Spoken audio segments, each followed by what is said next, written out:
আম্মা জান আয়েশা জিজ্ঞাসা করছে, নবী আল্লাহর পয়গম্বর আমরাও কি খাতারিতাম? নবী কহ আম্মা জান কয় সর্বনাশ, এত লজ্জা রাখি কোথায় গো? পয়গম্বরের বিবি হই হাসরের মাঠে উলঙ্গ অবস্থায় দাঁড়াবো, এই লজ্জা কোথায় রাখি? আল্লাহর নবী কয় আয়েশা গো, যেমনটা ভাবছো তেমনটা না। হাসরের মাঠের অবস্থা তখন এরকমটা থাকবে না। মানুষের মধ্যে মানুষ থাকবে না। মানুষ যে দাঁড়াবে,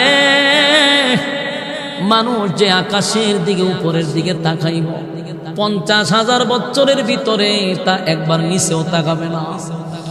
ভয়ে আতঙ্কে মানুষ নিজের মধ্যে কি আছে দেখার সময় নাই।